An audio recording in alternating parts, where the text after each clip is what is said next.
Assalamualaikum warahmatullahi wabarakatuh. Bismillah, alhamdulillah. Allahumma ya khairal ghafirin, salli wa sallim ala abdika wa habibika al-amin, Sayyidina Muhammadin wa alihi wa sahbihi wa tabi'in wa abai wa ikhwani minal anbiya'i wal mursalin wa alihim wa sahbihim wa tabi'ihim wal malaikatil muqarrabin wa jami'i ibadika as-salihin علينا معهم وفيهم واغفر لنا مغفرة شاملة أوسع المغفرة يا واسع المغفرة وغفر المسلمين ربي اغفر وارحم وأنت خير الراحمين ووسع التعليم والنفع والانتفاع والمذاكرة والتذكير والإفادة والاستفادة والحث على التمسك بكتاب الله وسنة رسوله والدعاء إلى الهدى والدلال على الخير ابتغاء وجه الله ومرضاته وقربه وثوابه من الله تعالى. Masih membahas tentang Sayyidatina Khadijah. Kemarin pembahasan terakhir yaitu mengenai beberapa kemuliaan, keistimewaan, kekhususian yang dimiliki Sayyidatina Khadijah. Kemarin sudah kita bahas nomor 1 sampai 3. Kali ini kita akan lanjutkan kemuliaan, keistimewaan Sayyidatina Khadijah yang lainnya.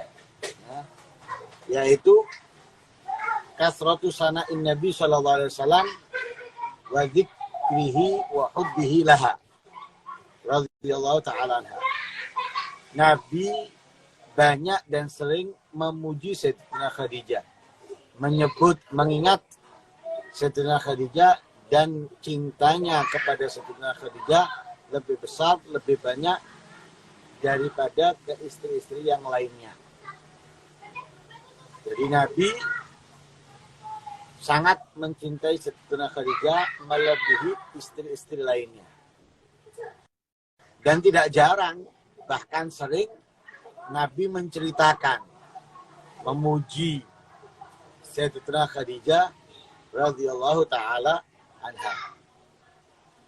Di antaranya disebutkan dalam riwayat Sayyidatina Aisyah. Sayyidatina Aisyah berkata, "Kana Nabi sallallahu alaihi wasallam idza dzakara Khadijata athna 'alaiha fa ahsana thana." Nabi itu kalau sudah menyebut Sayyidatina Khadijah, memuji dengan pujian yang sangat bagus, yang sangat istimewa. Jadi bukan hanya menceritakan, bukan hanya menyebut, tapi memuji.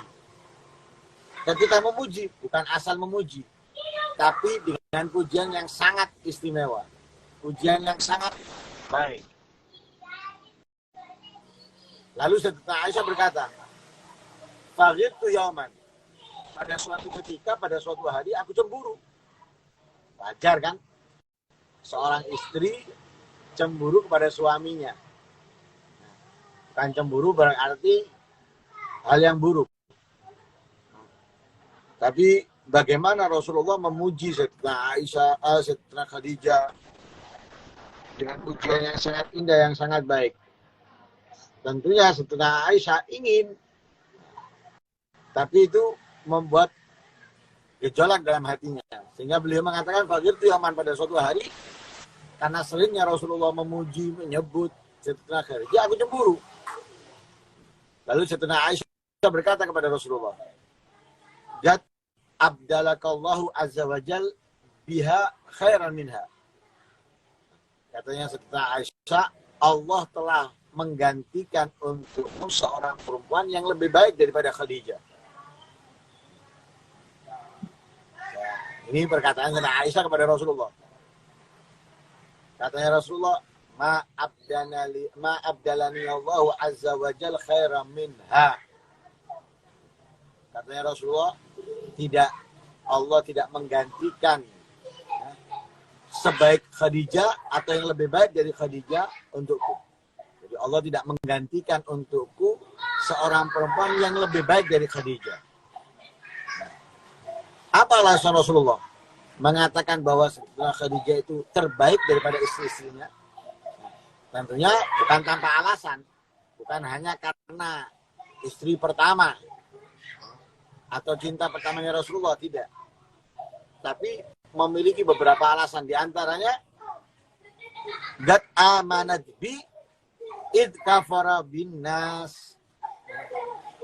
Setelah Khadijah itu beriman kepadaku ketika orang-orang mengkufuri aku.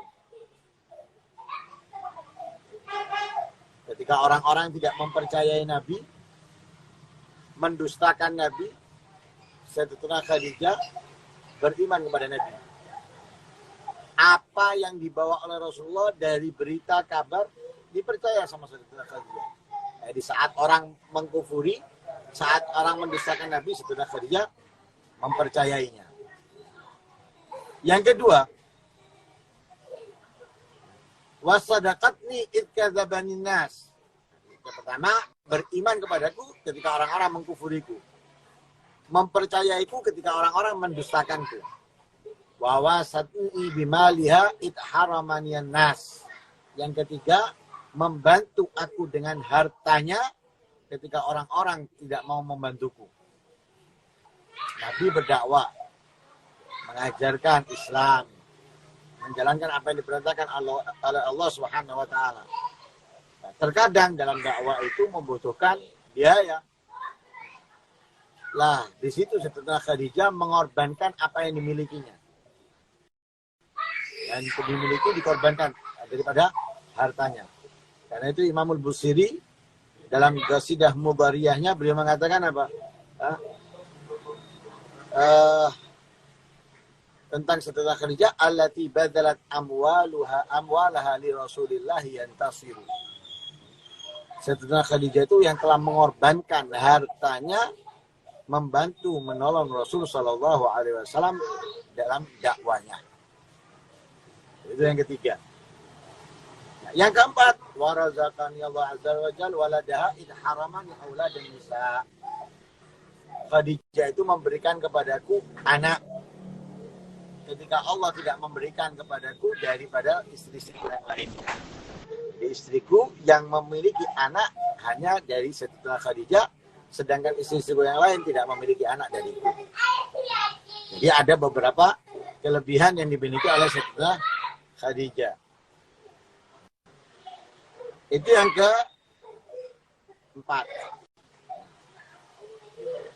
Masih dalam yang keempat di riwayat yang lain, yaitu dari Imam Bukhari dan Imam Muslim. Riwayat Imam Bukhari dan Imam Muslim, Sayyidatuna Aisyah berkata, ma ghirtu lin Nabi sallallahu alaihi wasallam ala imra'atin min nisa'ihi ma ghirtu ala Khadijah.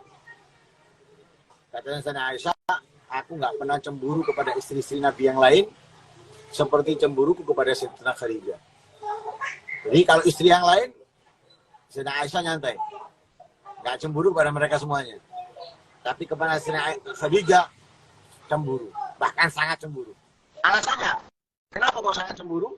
Likatrati dzikrihi iyyaha wa ma ra'aituha qat. Karena Rasulullah itu sering menyebut Sayyidatuna Khadijah.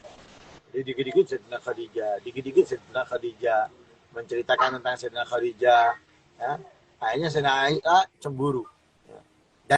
Dan itu tidak terjadi kepada istri-istri yang lainnya. Yang kelima, keistimewaan Sayyidatuna Khadijah daripada istri-istri Rasulullah yang lain, birruhu sallallahu alaihi wasallam asdiqa Khadijah radhiyallahu ta'ala anha ba'da wafatiha.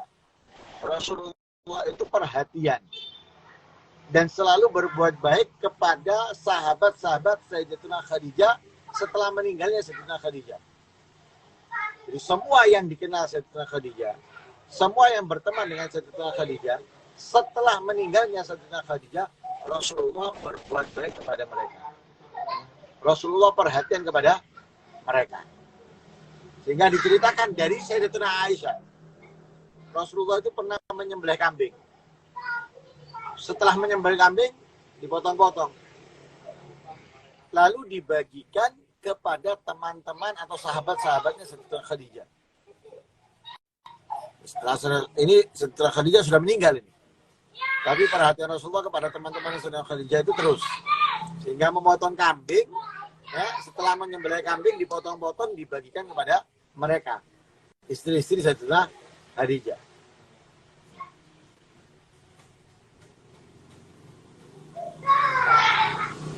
Bahkan Sayyidah Aisyah itu sampai berkata kepada Rasulullah, "Ka'anna lam yakun fid dunya imra'a ila Khadijah." Katanya Sayyidah Aisyah, seakan-akan tidak ada di dunia ini perempuan kecuali Khadijah.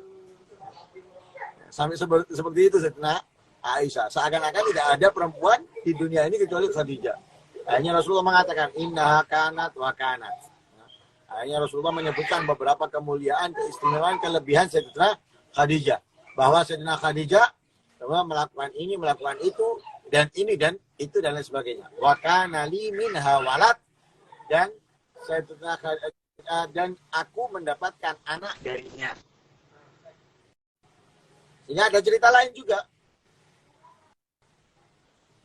Ada seorang perempuan tua datang ke Nabi SAW.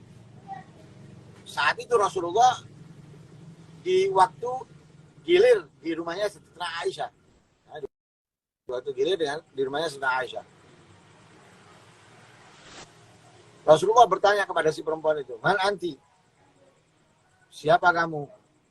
Dijawab sama perempuan itu, "Ana Justama al-Munaziyah." Apa adalah Justama al-Munaziyah? Lalu dijawab sama Nabi, "Bal anti Hassana al-Muzaniyah." Dia orang tua Muzaniyah. Katanya Nabi, "Enggak, engkau adalah orang yang cantik, yang bagus, Muzaniyah." Kaifa antum? Ditanya sama Nabi, "Bagaimana kalian?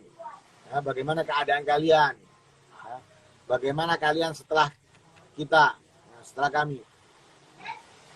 Akhirnya dijawab, "Bi khairin bi abi anta wa ummi ya Rasulullah." Ya, dalam keadaan baik demi ayahku, ibuku, wahai Rasulullah.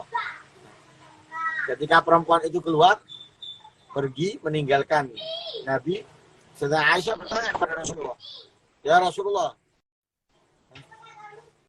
takbil ala hadal abjuz hadal iqbal." Kamu begitu nyambut perempuan tua ini dengan penyambutan yang seperti ini, dan seakan-akan terlihat berlebihan. Akhirnya katanya Rasulullah, "Inna kanat ta'tina zaman Khadijah." Perempuan ini dulu sering datang kepadaku di masa Sayyidatina Khadijah.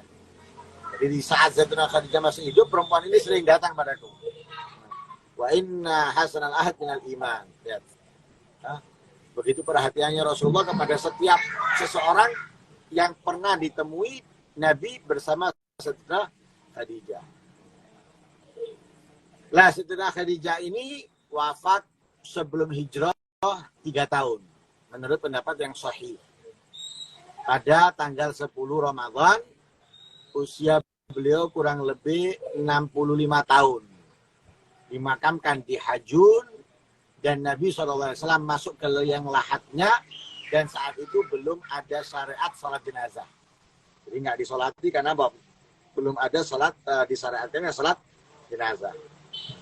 Dia meninggal 3 tahun sebelum hijrah. Tanggal 10 Ramadan, usianya kurang lebih 65 tahun. Lalu setelah Khadijah, pernikahannya dengan Nabi memiliki 6 orang anak. Ya, 6 orang anak, yaitu Fatimah Zahra, Al-Qasim, Abdullah yang dijuluki dengan At-Tayyib At-Tahir, kemudian Ruqayyah, Zainab, Ummu Kulsum. Jadi 2 laki, 4 perempuan. Adapun anaknya Rasulullah yang bernama Ibrahim itu dari seorang budak yang bernama Maria Al-Qibtiyah. Nah, ini sedikit cerita tentang Sayyidatina Khadijah. Mudah-mudahan menambah wawasan kita, pengetahuan kita tentang istri-istri Nabi SAW yang membuat kita semakin cinta kepada mereka karena mereka adalah ibunya orang-orang yang beriman. Amin Allahumma amin. Wassallallahu ala Muhammadin wa ala alihi wasallam. Alhamdulillahirabbil alamin. Ada yang perlu ditanyakan?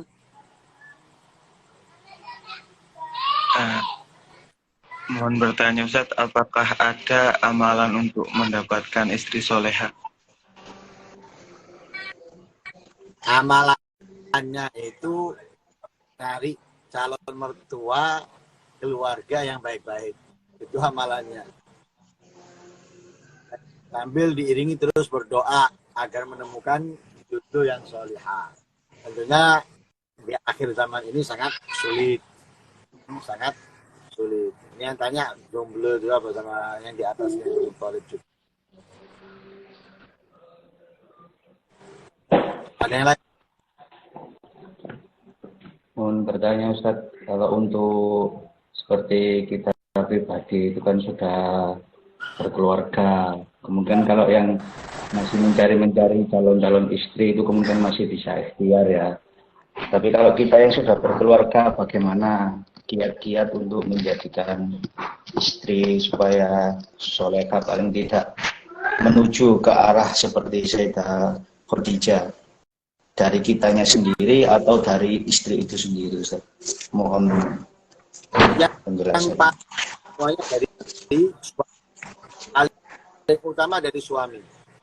Ketika suami mempelajari ilmu agama, menghadiri majelis taklim, kemudian apa yang didapatkan itu diterapkan di dalam rumah tangganya dan ditekankan kepada istri dan anaknya, insya Allah mereka akan mengikuti. Tapi kalau tidak peduli kepada mereka, apa yang kita dapatkan itu tidak kita bagikan kepada mereka, ya, sehingga mereka yang nggak akan mungkin bisa menjadi baik. Jadi intinya gini, pertama kita harus mencari ilmu. Kita mencari ilmu, kemudian ilmu yang kita dapatkan, ya, dari manapun itu, ilmu yang kita dapatkan harus kita terapkan dalam kehidupan kita, dan kita bagikan kepada keluarga, kepada istri, kepada anak. Nah, itu kita tekankan mereka untuk menjalankan. Sebagaimana kita menjalankan, kita tekankan mereka untuk menjalankan. Nah, ketika sudah setiap ilmu yang kita dapatkan dan itu kita bagikan ke mereka, mereka juga menjalankan, insya Allah kedepannya akan menjadi rumah tangga yang yang benar-benar menjalankan apa yang diajarkan oleh Rasul Shallallahu Alaihi Wasallam. Karena kita perhatikan para salaf itu, walaupun yang laki sering keluar, jarang ada di rumah, tapi mereka itu ketika berada di rumah langsung ngontrol kepada istrinya. Zaman dulu belum ada HP kan, langsung ngontrol ke istrinya. Sholatnya gimana? Baca Quran nggak tadi? Apa yang dilakukan anak? Itu dikontrol. Nah, kalau dulu nggak ada HP, kalau sekarang ada HP, kita walaupun di luar kota bisa ngontrol. Apa yang dilakukan anak, sudah sholat apa belum, sudah ngaji apa enggak. Nah itu yang penting. Nah kalau kita kepada anak itu nggak pernah, kepada istri nggak pernah ngasih ilmu, apalagi kepada anak nggak pernah mengajarkan kepada mereka, hanya memberikan mainan, makanan, kemudian kita nggak pernah ngontrol, ya sulit. Apalagi mereka nantinya banyak belajar dari melihat yang ada di lingkungan, melihat yang ada di televisi, dan itu sangat mempengaruhi mereka daripada apa yang mereka dapatkan dari kita. Satu kali lagi pertanyaan kalau memang ada. Halo Ustaz, kalau ada dua orang wanita, yang pertama itu anak seorang orang alim, tapi perangainya buruk. Yang kedua, itu anak orang biasa, tapi perangainya baik. Kalau kita dikasih pilihan antara dua itu, maka yang mana yang mesti kita pilih? Orang tua juga memastikan. Jadi anak buruk, tapi orang tua baik bisa mempengaruhi anaknya ke depan dengan didikan yang kita tekankan. Atau misalnya orang tuanya nggak baik tapi anaknya baik, itu juga bisa. Semuanya itu sebetulnya tergantung imamnya. Ya, kalau dia tergantung suaminya. Jadi kalau kita sudah dapat seorang perempuan yang kita nilai baik, kesehariannya, akhlaknya, kita nilai sudah baik, maka semua tetap dari kita. Mau perempuan itu terlihat solihah, orang tua yang soleh misalnya, dari keluarga yang baik, tetap tergantung kita sebagai suaminya. Dia bisa berubah menjadi buruk dari kita, dia bisa berubah menjadi lebih baik dari yang sudah baik juga dari kita. Makanya kita harus siap menjadi seorang imam yang baik dan sempurna. Ya, mudah-mudahan ini semuanya cukup. insya Allah kita bertemu di pertemuan berikutnya.